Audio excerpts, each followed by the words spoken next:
प्रीति रखता है उसके निज भाव में भगवान प्रकट हो जाते हैं। अब गुरुदेव आप कृपा करके आगे की कथा को भाव निष्ठा रूप से सुनाइए। उन्होंने कहा कि अब ध्यान से सुनिए। वायवीय पूर्वार्ध संगीता आज से प्रारंभ हो गया।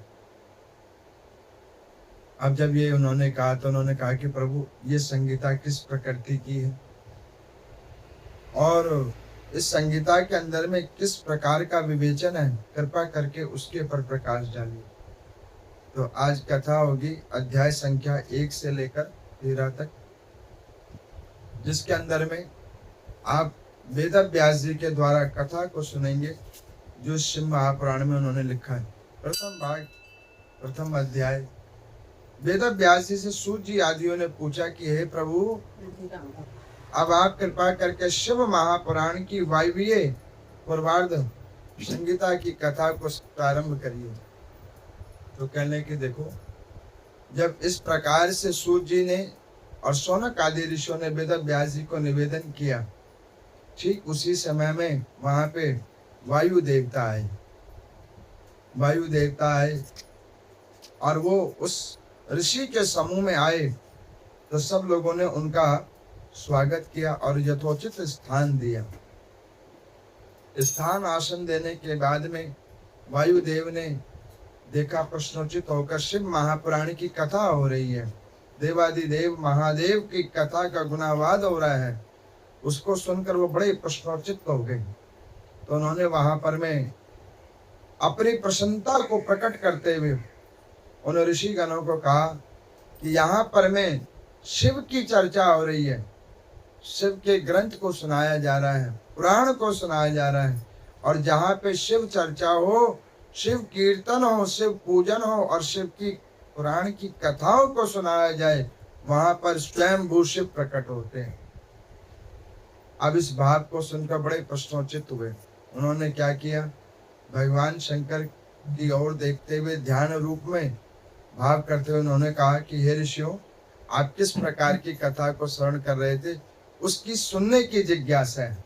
आप देखो, शिव महापुराण की कथा के अंदर में अभी तक व्यास की गद्दी पे कौन कौन बैठे। सर्वप्रथम कथा प्रारंभ हुई तो स्वयंभू सूत जी ने कथा प्रारंभ की, फिर वेद व्यास जी ने सुनाया, शौनक आदि ऋषियों ने सुनाया, सनत कुमार आदियों ने, भगवान भूत भावन शंकर स्वयंभू जिनका पुराण है उन्होंने पार्वती जी को सुनाया। उसके बाद में अब ये वायुदेव जी आए हैं, इनकी कृपा हुई है। नारद जी ने सुनाया, ब्रह्म देवता ने इसका उपाख्यान किया। हमने आपको कथा सुनाया, आपको ध्यान होगा। अब यहाँ पर मैं वायुदेव ने कहा कि प्रभु आप किस प्रकार का उल्लेख कर रहे हो। तो इस संदर्भ को सुनकर वहां पर जितने भी और ऋषिगण थे उन्होंने निवेदन करते हुए वायुदेव को कहा कि महात्मन, वेद व्यास जी के द्वारा ये शिव महापुराण जिसकी 10 संगीताओं को उनकी कृपा से हम लोगों ने श्रवण किया। अब एक निवेदन आपसे है कि आप 11वीं संगीता तो आप सुना दीजिए अपने मुख से। इस विषय को जानकर भगवान शंकर को ध्यान करते हुए वायुदेव प्रश्नोचित होकर कह रहे कि साधु, बड़ी साधु बात, आपने इस काबिल हमको समझा, शिव व्याख्यान को हमारे को करने का भाग मिला, ये बड़ी कृपा भगवान शंकर की। और उन्होंने यहाँ पर मैं कथा कहना प्रारंभ किया। उन्होंने कहा कि देखिए राजन, वायवीय पूर्वार्ध संगीता के अंदर में प्रथम अध्याय के अंदर में भगवान शंकर की कृपा से जब कल्प बीतने लगे, युग बीतने लगे, तो एक कल्प आया, बराह कल्प। बराह कल्प आया। उस बराह कल्प के अंदर में कई युग परिवर्तित हो चुके थे, और जब कई युग परिवर्तित हो चुके थे तो वहां पर में जीवात्माओं के मन के अंदर में आदि आदि कल्पों के बीतने से ज्ञान और ज्ञान के पर्दे के पीछे अज्ञान, उन सब चीजों का प्रवेश हो गया था। इस विषय को सुनते ही शौनक आदि ऋषियों ने पूछा कि प्रभु इसका क्या अभिप्राय है। उन्होंने कहा कि देखो, कल्प बीतते गए, लोग अपने आप को ज्ञानी समझने लग गए। आप किसी से भी आप चर्चा करो, मान लो चर्चा करो कि भैया ये पाप कर्म क्यों कर रहे हो, इसका तुम्हें पता है क्या फल भोगना पड़ेगा। बस आप इतना कह दो, आपको पूरी लिस्ट सुना देंगे, ऐसे नहीं ऐसे होगा, वैसे नहीं वैसे होगा, सब कुछ होगा। जानता हर कोई है और मानता कोई नहीं है। ये कल्पों के प्रभाव से हो रहा है। और स्थिति ये है उस तोते वाली, जिस तोते को समझाया ये विद्युत की तार पे मत बैठो, करंट लग जाएगा। तोता ने सुना भी है, रटा भी है, और खुद जाके बैठ गया उस तोता उस विद्युत की तार पे, और बैठ कर क्या कह रहा है, इस पे जो बैठेगा वो मारा जाएगा। अब बोला और वो मर गया। वही प्रकृति अब जीव की है। वायुदेव कहते हैं कि देखो ऋषिगणों, तत्वों का ज्ञान किसी को नहीं है, और जिस जीव को तत्व का ज्ञान हो जाएगा वो कभी प्रश्न नहीं करेगा। जिस जीव को पूर्ण ब्रह्म का ध्यान हो जाएगा वो कभी प्रश्न नहीं करेगा, वो तो केवल चिंतन करेगा, सुनने की जिज्ञासा रखेगा। देखो, दंभ की पहली सीढ़ी, जब आपको अपना सम्मान सुनने की भूख हो जावे, लोग हमारा सम्मान करें, हमारा हर जगह वर्चस्व का बखान करें, ऐसी जब आपकी प्रकृति होने लग जाए तो समझ लो कि दंभ की पहली सीढ़ी पे चढ़ गए हो। दूसरों का ज्ञान सुनते के साथ मन में भाव आने लगे, अरे ये नहीं ऐसा, ऐसा नहीं ऐसा, समझ लो दूसरी सीढ़ी पे आप चढ़ गए हो।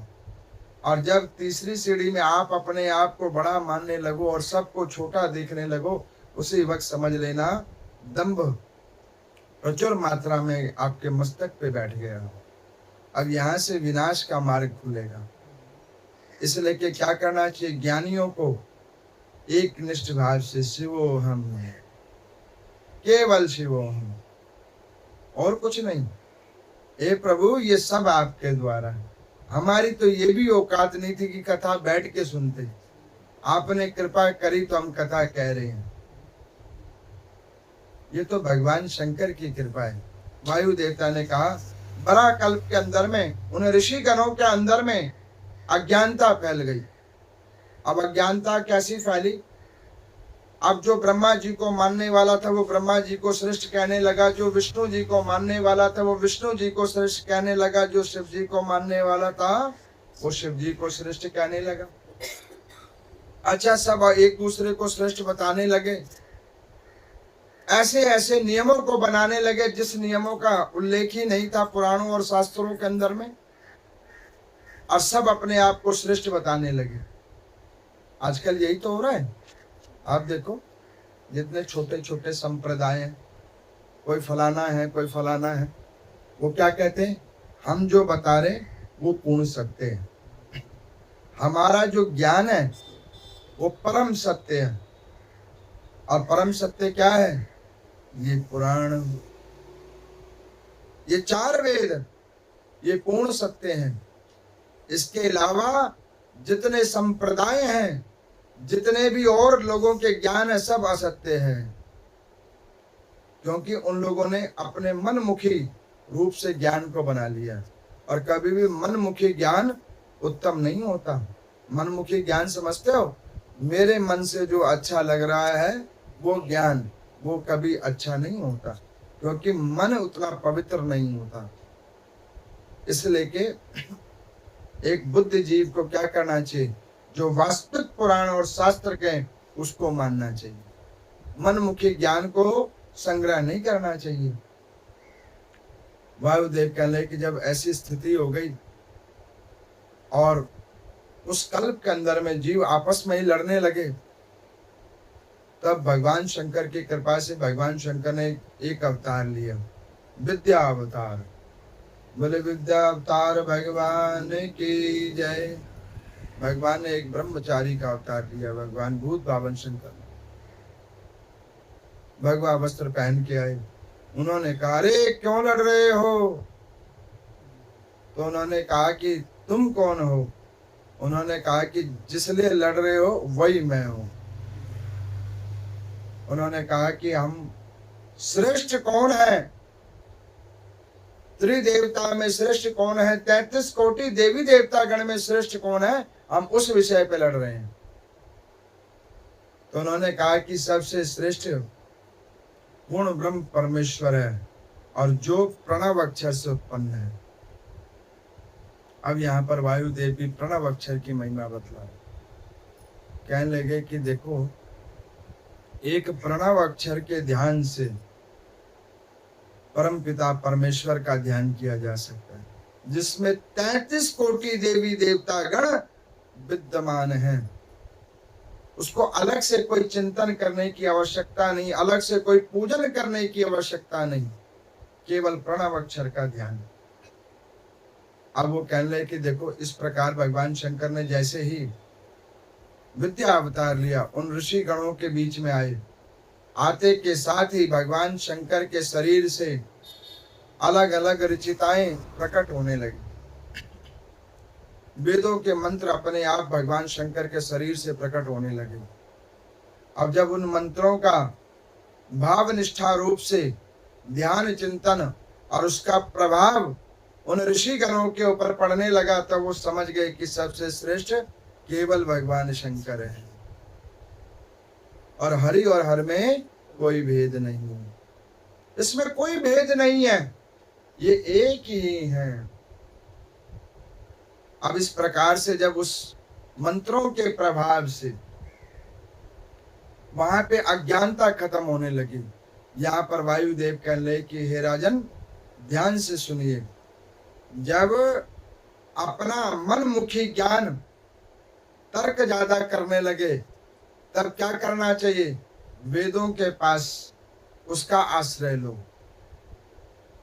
पुराणों का आश्रय लो, अथवा इसका जो ज्ञान रखते हो उनके आश्रित हो जाओ, तो तुम्हारा तर्क खत्म हो जाएगा और कल्याण का मार्ग खुलेगा। और देखो, वायुदेव कहते हैं कि भैया इतना तर्क क्यों करना, इतना संशय क्यों करना? एक सहज तरीका है, पंचाक्षरी मंत्र का जाप, नमः शिवाय, केवल वही करो, उसी से कल्याण हो जाएगा। इतना ज्ञान लेके क्या करोगे? एक ज्ञान, नमः शिवाय, बस एक ज्ञान, और ज्ञान लेने की जरूरत नहीं है। जिसको इसका बोध हो गया, इस पंचाक्षरी मंत्र का बोध हो गया, उसको फिर अब किसी चीज की कोई जरूरत नहीं है। आप देखो, एक व्यक्ति को बहुत तेज भूख लगी हुई है, मन में कामना हो रही है कि मैं ये खा लूं, वो खा लूं, वो खा लूं, वो खा लूं, वो खा लूं, जो जो पदार्थ देख रहा है सबको खा लूं। अब एक कोने में एक रोटी पड़ी हुई है, वो सारी पदार्थ अपनी जगह पर, एक रोटी अपनी जगह पर। अब परोसने वाले ने क्या कहा कि भैया उनको देख तो ले, लेकिन खा क्या? रोटी। ये रोटी खा लेगा ना, उधर से तेरा ध्यान हट जाएगा। अब उस व्यक्ति ने क्या किया? रोटी को खाया, अपने आप ही सबसे ध्यान हट गया। उसी प्रकार से आप लोग पंचाक्षरी मंत्र का जाप करो, गुरु के द्वारा प्रदान किया गया मंत्र का जाप करो, बाकी का अपने आप सब ठीक हो जाएगा। अन्यत्र चीजों के ऊपर में ध्यान ही मत दो। इसीलिए कि क्या कहते हैं, एक मार्ग और एक दिशा होनी चाहिए। 10 कथाओं को सुनो, 10 बुद्धि हो जाएगी, क्योंकि हर व्यास का कथा कहने का तरीका अलग है। लेकिन वास्तविकता क्या, कथा चाहे अनेक हो, पुराण अनेक हो, लेकिन उनका वास्तविक स्वरूप एक ही है, वो परम तत्व परमात्मा है। वायुदेव ने कहा कि इस प्रकार भगवान के विद्या अवतार लेने से उन बड़ा कल्प के अंदर में जो ऋषिगण थे, उनके अंदर से अज्ञान खत्म हुआ। ज्ञान का तेज पुंज भगवान शंकर ने विद्या अवतार लेकर प्रकट किया। वो कहने कि जब भगवान ने इस प्रकार से प्रकट कर दिया ज्ञान को, तो उन ऋषियों ने ब्रह्मा जी को आकर निवेदन किया, महाराज जी ये ज्ञान को सहेज के कहा रखे। कौन सा ऐसा स्थान हो जिसके ऊपर में ज्ञान को सहेजा जा सके। उन्होंने कहा भगवान का जितना भी संसार बनाया हुआ है ये सब ज्ञान के अधीन है, हर चीज का अपना ज्ञान है। अब देखो हर चीज का ज्ञान है कि नहीं है। एक भूमि के अंदर में लोग पढ़ाई करते हैं कि नहीं करते हैं, कितनी प्रकार की भूमि, कितनी प्रकार का रज है, एक वृक्ष का पढ़ाई है, एक जीव की पढ़ाई है, जो मानवीय निर्माण करता उसकी भी पढ़ाई है कि नहीं है। हर वस्तु के ज्ञान है कि नहीं है, और ज्ञान के ही अधीन होकर ये संसार चल रहा है, बगैर ज्ञान के कोई भी चीज नहीं। अच्छा देखो जो कोई पागल है, जिसको जीव कहते हैं ये पागल, इसको कोई ज्ञान नहीं है, लेकिन उसका भी एक ज्ञान है। आप कहोगे उसका क्या ज्ञान है, अब उस जीव का क्या ज्ञान है, उस जीव को भी पता है अभी सुबह हो रही है, अभी रात हो रही है, फिर ऐसे होगा फिर वैसे होगा। अब ये वस्तुएं से कैसे पता लग रही है, ज्ञान के द्वारा। अभी हम आपको एक कथा सुना रहे हैं, इसका क्या अभिप्राय है, ज्ञान के द्वारा। आप कथा को सुन के इन बातों को अपने अंदर में उतार रहे हो, वो किसके द्वारा, ज्ञान के द्वारा। वायुदेव ने कहा कि इस प्रकार जब उन ऋषियों ने कहा ज्ञान को सहेजे कहा, तो ब्रह्मा जी ने कहा कि भैया देखो यहाँ तो सब चीज ही ज्ञान के आधार पर है, कोई भी ऐसी जगह नहीं है जो बगैर ज्ञान के है। वायवीय प्रवाद संगीता के अंदर में 6वें अध्याय के अंदर में जब पुनः पुनः निवेदन किया गया, भगवान शंकर को ध्यान करके ब्रह्मा जी ने क्या किया, एक चक्र को प्रकट कर दिया और कहा कि तुमको जगह चाहिए, कहला कि हाँ जगह चाहिए। तो उन्होंने कहा कि एक काम करो, ये चक्र जहां जहां जा रहा है उसके पीछे पीछे आ जाओ, जहां ये रुक जाए तुम वहीं ज्ञान को रख देना। वैसे तो पूरे भूखंड में ज्ञान है, लेकिन आपकी मन की इच्छा है तो कोई बात नहीं, इस चक्र के पीछे जाओ। अब उस चक्र ने क्या किया, भगवान शंकर को ध्यान किया, भगवान श्रीमन नारायण को ध्यान किया और वो चक्र भ्रमण करने लगा। जम्बूद्वीप के चारों तरफ वो चक्र घूमने लगा, घूमते घूमते घूमते घूमते एक जगह पे जहां पे दंडक वन है, उस दंडक वन के पास में वो चक्र आके रुक गया।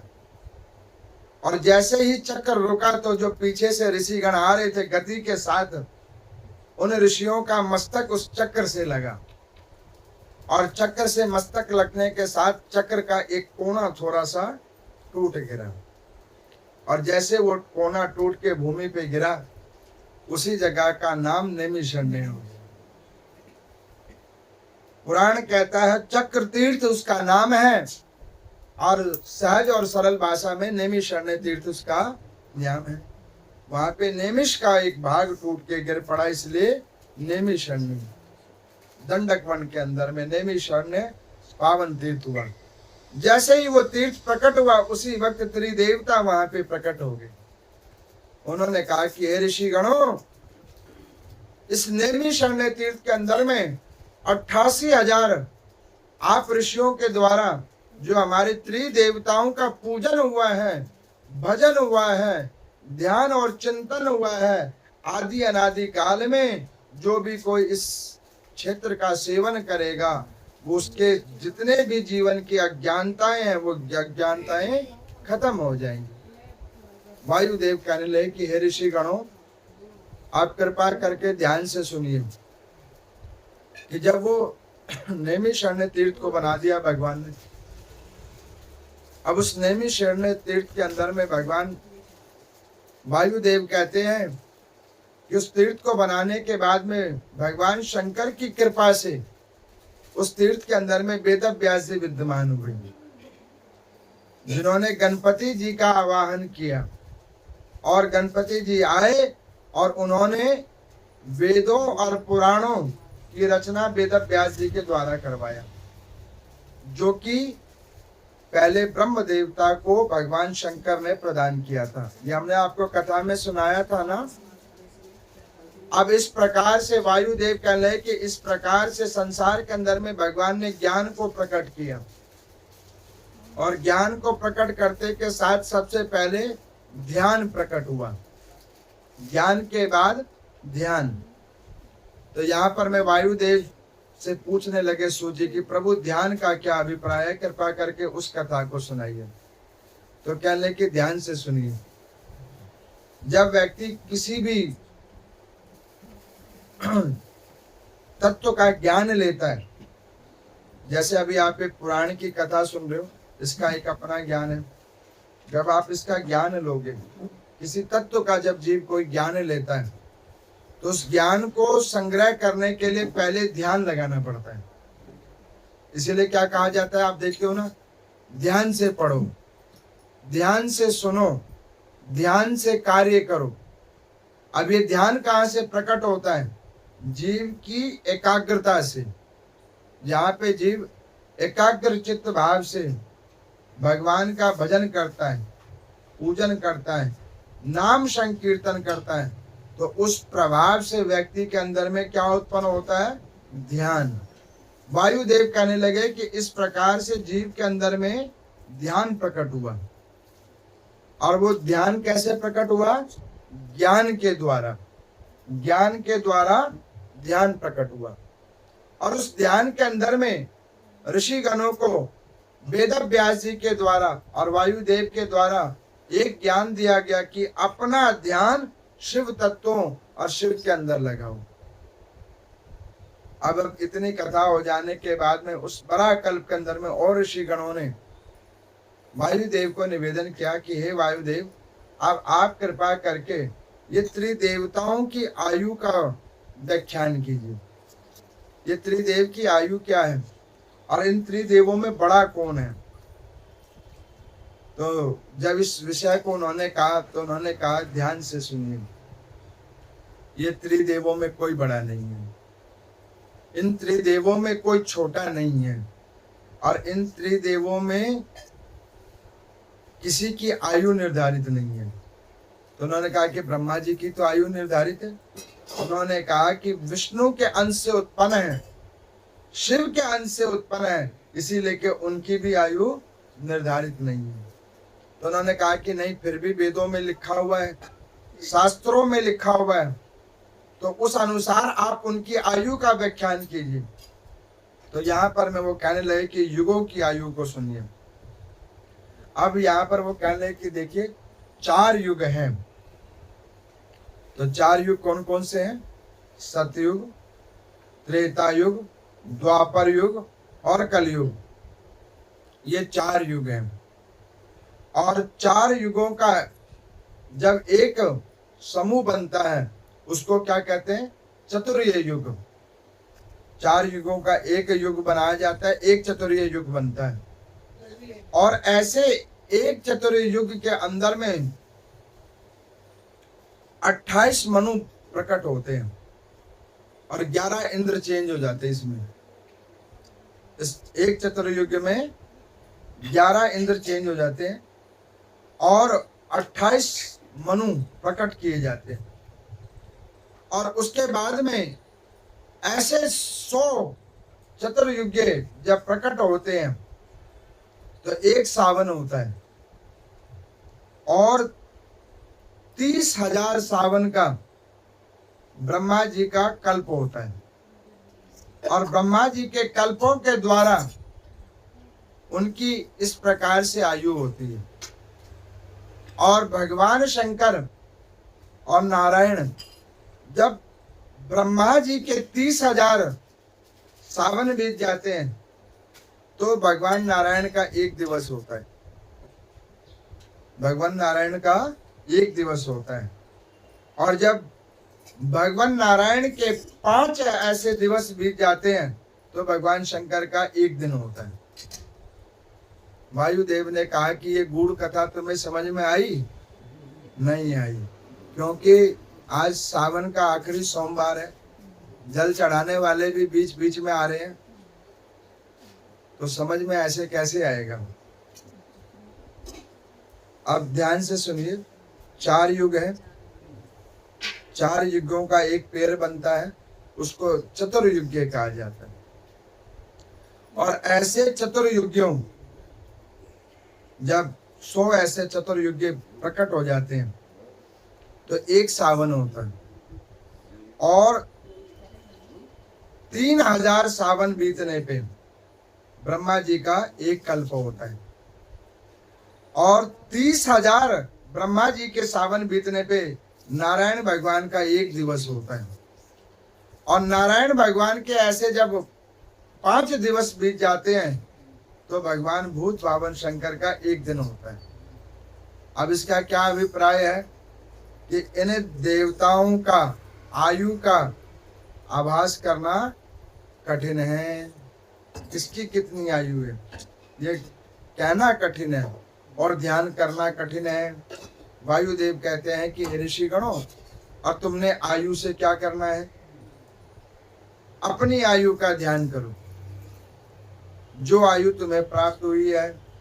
अब यहाँ पर मैं वायुदेव कहने लगे कि देखो, इस प्रकार से भगवान ने ये युगों को बनाया हुआ है। हर युग के अंदर में हर प्रकार की प्रकृति को भगवान प्रकट करते हैं। वायुदेव कहते हैं सृष्टि का जब निर्माण हो रहा था, देवताओं ने जब विचार किया था तो भगवान शंकर ने अपने शरीर से प्रकट किया था मौन।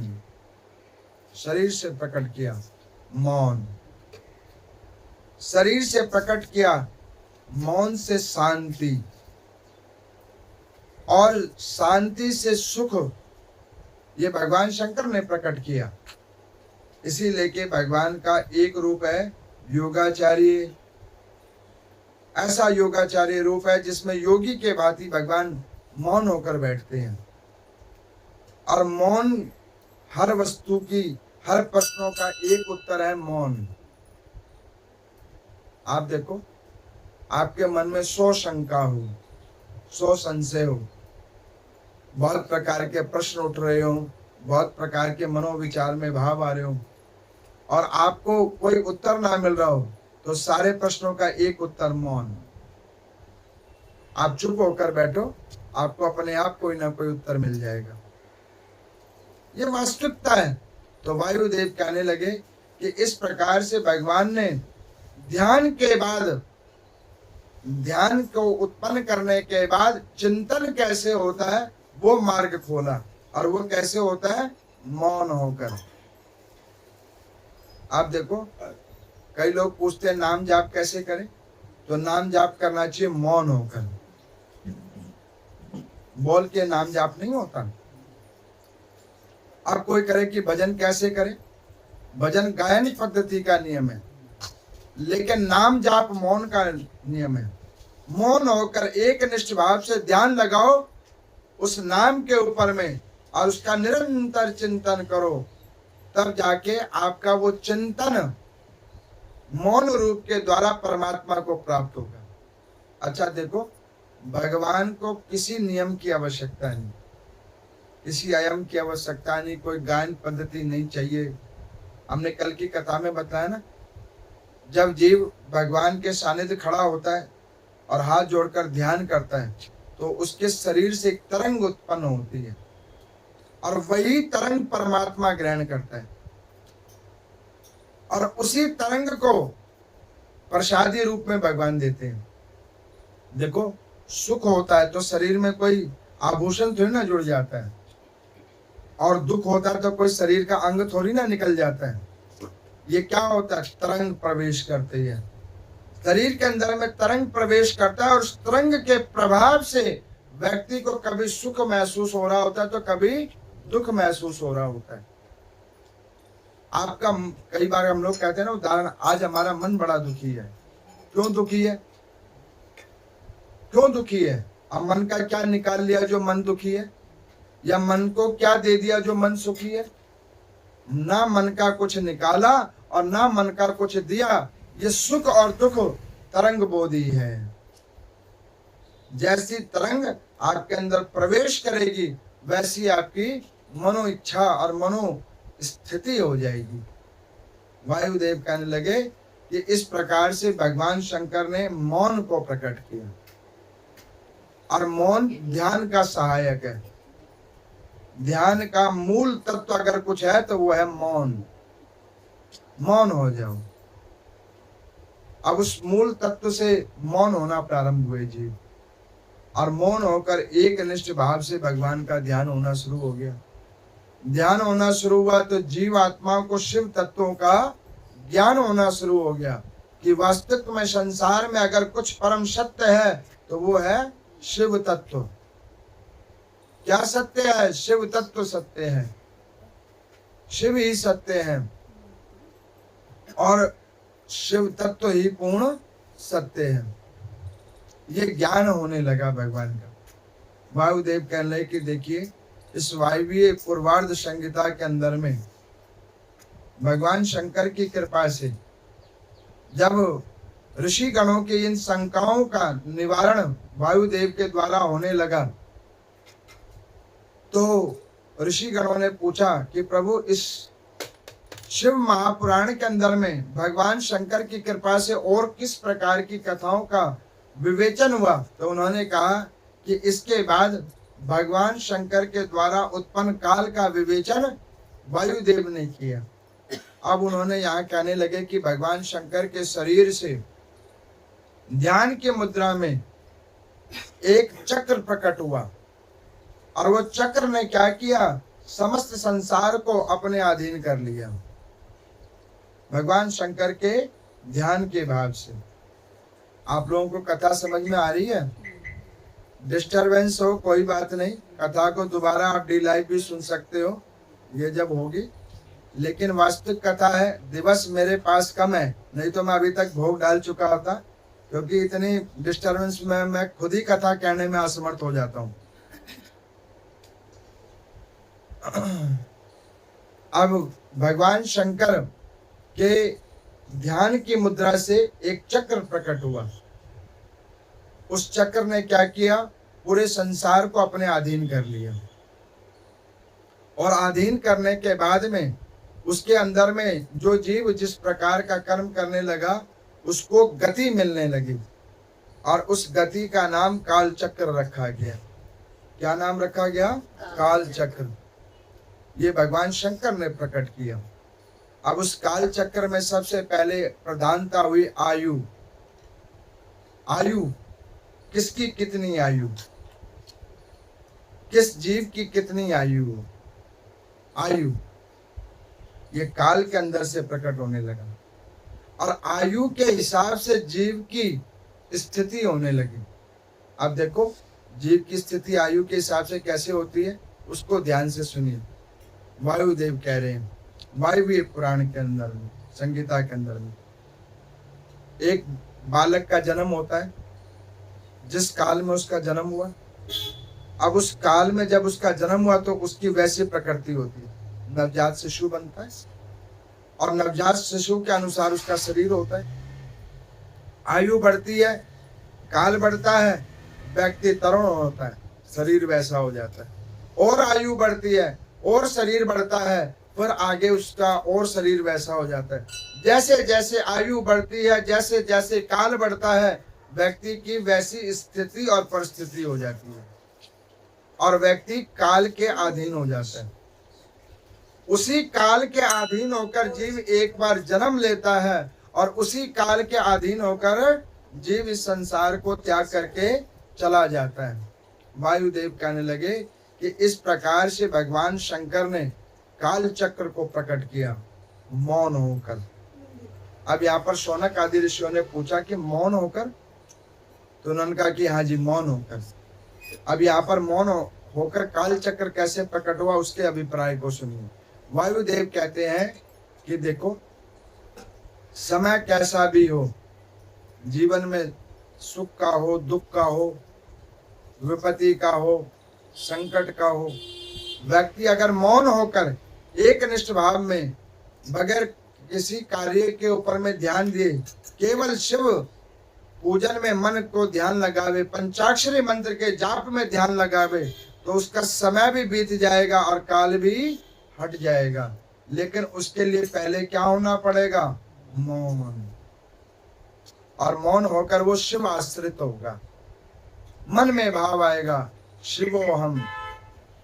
ये भाव जब मन में आएगा तब व्यक्ति अपने आप काल के चक्र से बाहर हो जाएगा।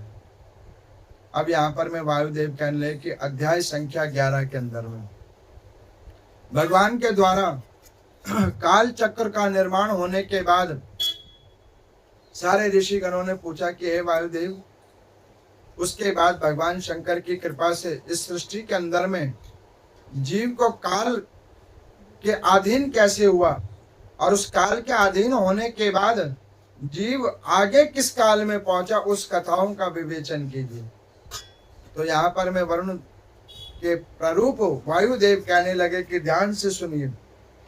भगवान शंकर ने जब काल चक्र को प्रकट किया, उस चक्र के अंदर में पूरा ब्रह्मांड आ गया, और ब्रह्मांड के अंदर में आदि आदि जितने भी देवी देवता गण मानव जीव जंतु सब उसके अंदर जब प्रवेश कर गए, तब भगवान शंकर ने क्या किया, काल से दिन बनाना प्रारंभ किया।